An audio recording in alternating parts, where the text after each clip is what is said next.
Hello दोस्तों, आप लोग का स्वागत है आप लोग के अपने यूट्यूब चैनल अरमान मैथ अकेडमी में। तो आज आप लोग को हम बनाएंगे त्रिकोणमिति इसमें पॉलिटेक्निक 2023 में लेसन नंबर 1 जो पॉलिटेक्निक 2023 का इंट्रेंस एग्ज़ाम है उसमें लेसन नंबर 1 हम लोग देखेंगे। जो एग्ज़ाम 2023 का होगा उसका हम लोग इसमें थ्योरी पढ़ेंगे, उसके बाद से क्वेश्चन सोल्यूशन करेंगे। चैप्टर नंबर 1 का नाम है वर्गमूल एवं घनमूल। तो पहले हम लोग इसका थ्योरी देखेंगे, थ्योरेटिकल ये वीडियो है। उसके बाद से अगला वीडियो आएगा क्वेश्चन सोल्यूशन पे। तो चलिए हम इस वीडियो को शुरू करते हैं। तो सबसे पहले इसमें आप लोग इसका पॉलिटेक्निक क्या होता है इसके बारे में हम वीडियो बना दिए हैं, उसको आप लोग देख लीजिए। फिर इसका हम लोग सिलेबस का भी वीडियो बना दिए हैं, उसको भी जाकर आप देख सकते हैं। हमारे प्लेलिस्ट में बना हुआ वीडियो है, उसमें आप लोग इसको जाकर देख सकते हैं पूरा। तो चलिए वीडियो को शुरू करते हैं। तो पहले हम लोग देखेंगे वर्गमूल। तो वर्गमूल क्या होता है पहले हम लोग ये जान लें। वर्गमूल मतलब कि स्क्वायर रूट। तो दी गई संख्या का वर्गमूल वह संख्या होता है जिसको वर्ग करने पर पुनः वह संख्या प्राप्त हो जाए। जैसे कोई भी संख्या दिया है, जैसे रूट में 25 दिया है, तो दी गई संख्या का इसका संख्या का वर्गमूल वह संख्या होगा। जैसे इसका स्क्वायर अगर हम लोग करेंगे तो इसका स्क्वायर करेंगे तो क्या हो जाएगा, रूट का चिन्ह क्या होता है 1/2। तो 25 यहाँ 2 है, ये है, और यहाँ पर 1/2 आ जाएगा 2 से 2 कट जाएगा, कितना आ जाएगा 25। तो इस तरह हम लोग को ज्ञात करने इसका जो डिफिनीशन हो जाएगा, दी गई संख्या का वर्गमूल वह संख्या होता है जिसका वर्ग करने पर पुनः वह संख्या प्राप्त हो जाए। तो अब इसका चिन्ह क्या होता है, इसका चिन्ह होता है रूट। इसका चिन्ह क्या होता है, रूट। आप लोग इसका डिफिनीशन लिख लीजिए। दी गई संख्या का वर्गमूल वह संख्या होता है जिसका वर्ग करने पर पुनः वह संख्या प्राप्त हो जाता है, जिसका चिन्ह क्या होता है, रूट होता है। चलिए उसके बाद से हम लोग अगला इसको किस तरह हम लोग इसको प्राप्त कर सकते हैं। इसको प्राप्त करने की 2 विधि होती है, इसको हम लोग देखेंगे। तो पहला होता है, तो इसको ज्ञात करने के लिए 2 विधि होती है। पहला होता है वर्गमूल ज्ञात करने के लिए 2 विधि होती है। पहला होता है गुणनखंड विधि, दूसरा होता है भाग विधि। तो कैसे हम लोग गुणनखंड विधि पहले समझेंगे, उसके बाद हम लोग भाग विधि समझेंगे। तो गुणनखंड विधि में हम लोग किसी भी संख्या का गुणनखंड करके उसका वर्गमूल निकालते हैं। जैसे रूट में 25 है, तो इसका हम लोग अगर बाहर निकालेंगे तो पहले हम लोग इसका गुणनखंड करेंगे। तो इसको हम लोग लिख सकते हैं 25 को क्या लिख सकते हैं, 25 को हम लोग रूट में लिख सकते हैं। 25 का अगर गुणनखंड करेंगे तो 5 × 5 हम लोग लिख सकते हैं। उसको हम लोग 5 × 5 हम लोग लिख सकते हैं। तो यहाँ पर हम लोग लिख सकते हैं 5 × 5।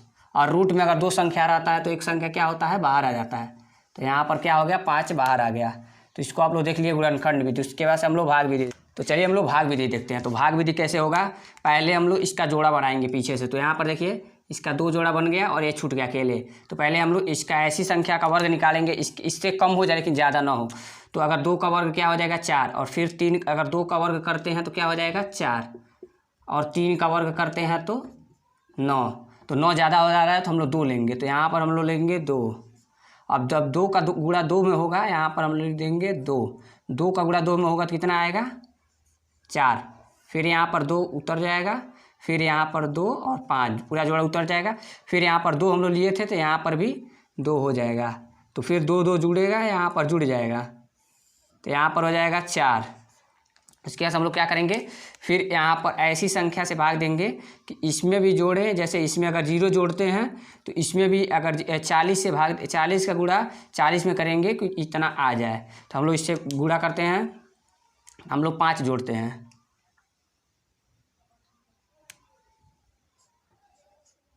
5 जोड़ेंगे, 45 का गुणा अगर हम लोग 5 मर्त में करेंगे, अगर हम लोग 45 का गुणा 5 मर्त में करते हैं तो 5 × 5 = 25, 2 और 5 चौको 20, 2 22।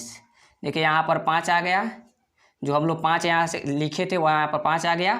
और फिर जो 5 का गुणा 45 में करेंगे तो कितना आ जाएगा 225। यहाँ पर देखिए पूरा कट गया, और फिर यहाँ पर हम लोग 5 जोड़ देंगे तो ये कितना हो जाएगा 50।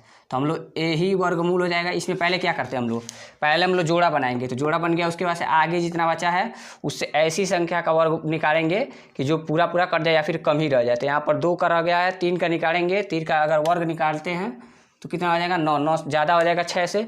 तो फिर हम लोग 2 लेंगे, तो यहाँ पर 2 लेंगे तो 2 से 2 में गुणा करेंगे, इतना आ जाएगा 4, और फिर 6 में से 4 घटा देंगे। हम लोग भाग जानते ही हैं, और यहाँ पर 2 आ गया। फिर यहाँ पर क्या करेंगे, इसमें ए होता है, इसमें जो जिससे हम लोग इसमें भाग देंगे उसी से इसमें क्या करते हैं जोड़ लेते हैं। यहाँ पर देखिए 2 से हम लोग इसमें गुणा करेंगे तो 4 आएगा, फिर यहाँ पर 2 जुड़ जाएगा तो 2 2 4, फिर यहाँ पर अगर हम यहाँ पर जिस संख्या से यहाँ पर लिखते हैं उस संख्या से इसमें गुणा होगा। देखिए 5 का अगर 45 में करेंगे तो 225 आ जाएगा, और फिर इसको उतार देंगे। अगर आगे और संख्या रहेगा तो और उससे इसी तरह हम लोग भाग देते जाएंगे। तो देखिए इस तरह हम लोग भाग भी ज्ञात कर लिए। उसके बाद से हम लोग और कुछ पॉइंट देखते हैं। देखिए अब उसके बाद से हम लोग देखेंगे घनमूल। तो घनमूल क्या होता है? घनमूल का चिन्ह होता है रूट में 3, यहाँ पर 3 रहेगा, 3 पे पावर रूट में 3। तो यहाँ पर देखिए, यहाँ पर अगर हम किसी भी संख्या घनमूल का अगर हम डिफिनीशन देखें तो दी गई संख्या का अगर 3 बार हम लोग गुणा करते हैं, अगर वह संख्या 3 बार उसका जैसे गुणनखंड अगर 3 बार हो जाता है, जैसे अगर हम लोग 125 का यहाँ पर रखें तो यहाँ पर हम लोग 125 को क्या लिख सकते हैं? 125 को हम लोग लिख सकते हैं 5 गुणे 5 गुणे 5। अगर हम लोग इसका 5 बार गुणा कर ले रहे हैं तो इसका क्या हो जाएगा? घनमूल हो जाएगा। अगर इसको इस तरह भी लिख सकते हैं हम लोग 5 पे घात 3, और यहाँ पर ऑलरेडी यहाँ पर 3 है, और ये जब रूट में रहता है तो क्या हो जाता है? यहाँ पर आता है तो बटे में हो जाता है, तो 5 पे घात 3 ही है। उसके बाद से यहाँ पर गुणे में 1/3, तो ये दोनों घात है, घात से घात ऊपर नीचे कट जाएगा, और यहाँ पर क्या आ जाएगा? 5।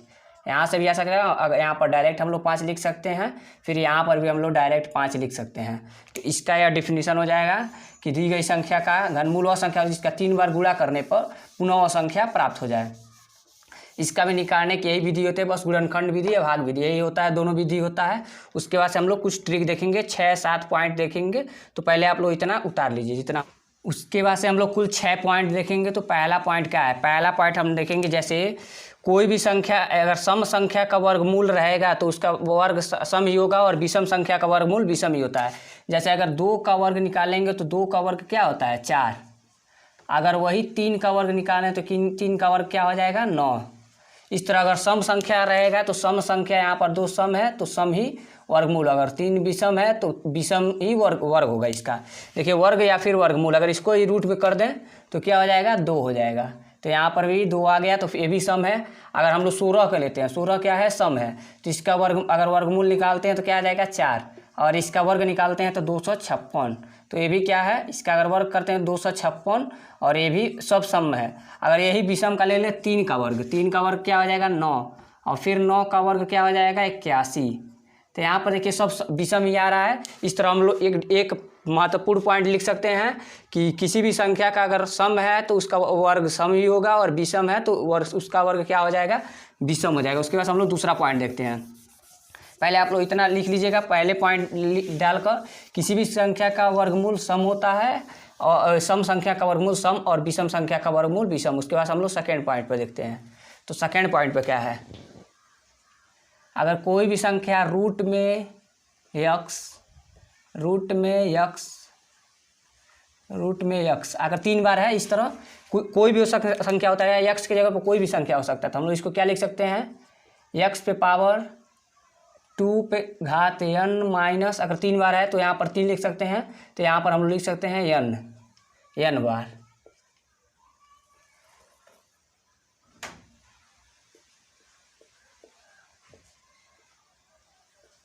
जब अगर 3 बार 4 बार आएगा तो वही n बार हो गया। 2 पे घात n माइनस 1 बट्टे 2 पे घात x पे घात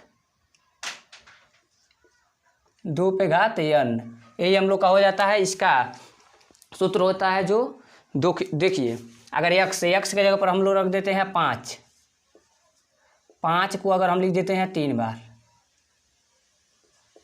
इसका हम उदाहरण देते हैं, इससे समझ आएगा आप लोग को।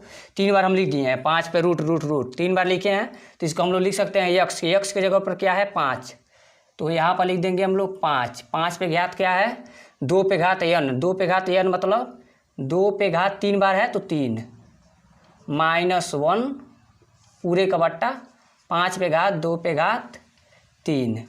तो देखिए 5 पे घात क्या ऊपर है, तो 2 पे घात n का मतलब 5 पे घात 2 पे घात 3 का मतलब 8 माइनस 1 बट्टे 5 पे घात 8। तो यहाँ पर क्या हो जाएगा? 5 पे घात 7 बट्टे 5 पे घात 8। इस तरह हम लोग लिख सकते हैं, ना? इस तरह हम लोग लिख सकते हैं। यहाँ पर देखिए इस तरह, इसका यहाँ पर हो जाएगा यहाँ पर बट्टे है जो यहाँ पर है, 2 पे घात n, ये जो बट्टा है वो यहाँ पर है 2 पे घात 3। तो यहाँ पर क्या हो जाएगा 5 पे घात, ऊपर हो जाएगा 7 और नीचे हो जाएगा 8।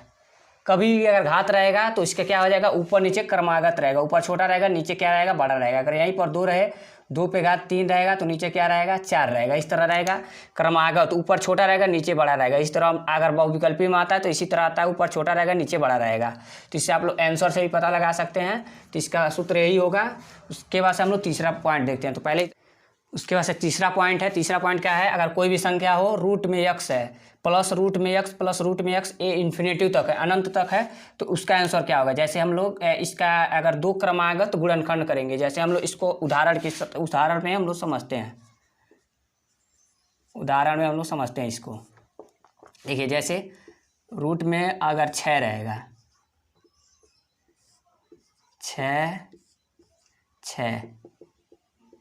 क्या इन्फिनेटिव तक है, तो इसका 2 क्रमागत गुणनखंड करेंगे। जैसे 2 और 3 दूना कितना हो जाएगा 6, इतना आ जाएगा ना। और छोटा वाला क्या हो जाएगा माइनस, यहाँ पर बीच में प्लस रहेगा। और उसके बाद से ये वाला क्या हो जाएगा प्लस। तो आंसर में जो दिया रहेगा, अगर -2 दिया रहेगा तो ए आंसर हो जाएगा, अगर +3 दिया रहेगा तो ए आंसर हो जाएगा। कुछ लोग सोचेंगे कि अगर यही बीच में माइनस हो तो उसका क्या होगा। जैसे यहाँ पर हम लोग इसको माइनस कर देते हैं, जैसे इसके नीचे एक और लिख देते हैं, जैसे 56 रूट में 56 ये डॉट क्या है इन्फिनेटिव तक है। तो इसका हम लोग गुणनखंड करेंगे तो 8 7 और 8 हो जाएगा। कम वाला क्या हो जाएगा प्लस हो जाएगा, जहाँ पर माइनस है तो कम वाला प्लस, और अगर प्लस रहेगा तो यहाँ पर ज़्यादा वाला माइनस हो जाएगा। देखिए अगर यहाँ पर प्लस रहेगा तो ज़्यादा वाला प्लस, और माइनस रहेगा तो ज़्यादा वाला माइनस। इसमें जो भी आंसर आ जाए, अगर आंसर इसमें क्या आ सकता है +7 या फिर -8। ये हम लोग का चौथा पॉइंट था और ये हम लोग का तीसरा पॉइंट था।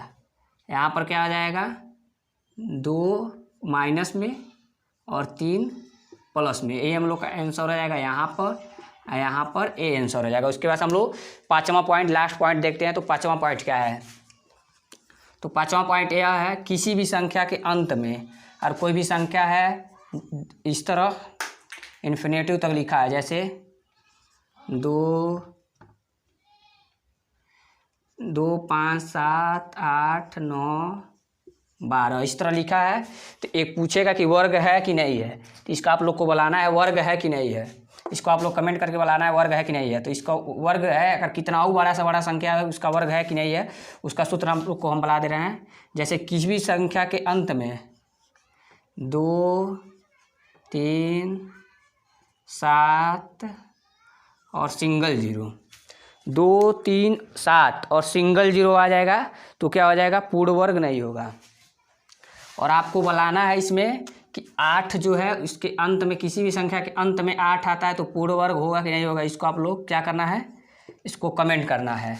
इसको आप लोग कमेंट करके बताना है पूर्ण वर्ग होगा कि नहीं होगा। और इतना इतना इतना इतना आएगा तो पूर्ण वर्ग तो होगा ही नहीं। और इसको बताना है कि कमेंट में कि पूर्ण वर्ग होगा कि नहीं होगा। इसको कमेंट या फिर हमारे व्हाट्सएप पर आप लोग इसको भेज सकते हैं। इसको व्हाट्सएप नंबर ग्रुप में आपको डिस्क्रिप्शन में मिल जाएगा। व्हाट्सएप ग्रुप भी है डिस्क्रिप्शन में। 5 पॉइंट आप लोग को बताए हैं, तो 5 पॉइंट कैसा लगा, उसके बाद वर्गमूल और घरमूल निकालने की पूरा थ्योरी, इसमें जितना भी क्वेश्चन आता है उसमें पूरा बता दिए हैं। और अगले वीडियो से हम लोग क्वेश्चन सोल्यूशन करेंगे। तो वीडियो कैसा लगा कमेंट करके जरूर बताएं। और ठीक है, अगले वीडियो में और अच्छे से लाएंगे। ठीक है, धन्यवाद।